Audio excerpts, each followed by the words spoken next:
What am I reading again? I, I'll be back.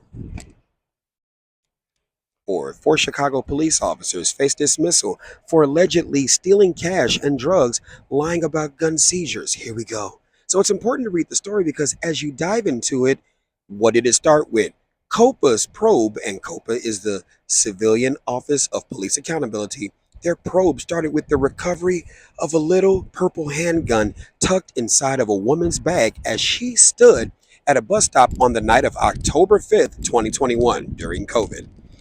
As Lakeisha German waited at the 120th Street and Michigan Avenue, Fair and Morrow, two alleged police officers who's alleged of committing this infraction, pulled up and searched her fanny pack, pulling out the colorful 380 handgun. They cut her loose but kept the gun. Quote, "We understand why you have this weapon.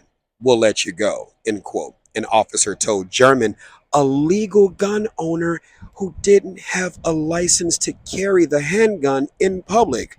Quote, "This never happened." Let's stop right here.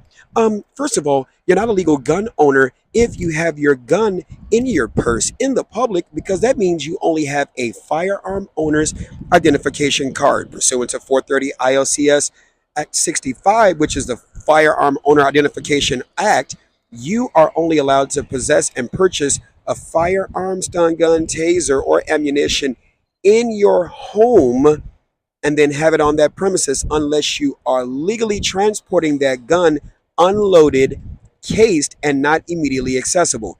If you have that handgun in a fashion where you are carrying it in a purse and it is loaded and ready for use and immediately accessible, that does not make you a legal gun owner in that context. So you already would be subject to an arrest for unlawful use of a weapon, which it actually should be unlawful possession of that weapon. But let's continue.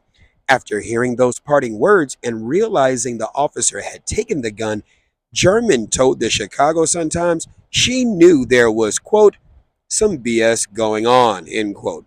Quote, "Everything about that was just illegal," end quote, German said.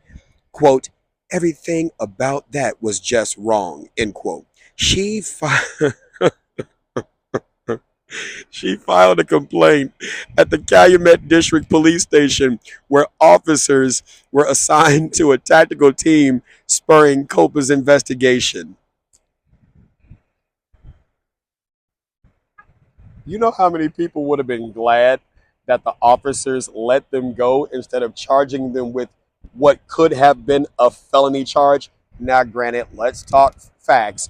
You probably could have beaten that charge because on a Fourth Amendment motion to suppress, they probably would have asked questions as to how you came to know that this person was committing an alleged criminal infraction pursuant to Terry v. Ohio, that you have to have reasonable and articulable suspicion that a crime has been or is about to be committed.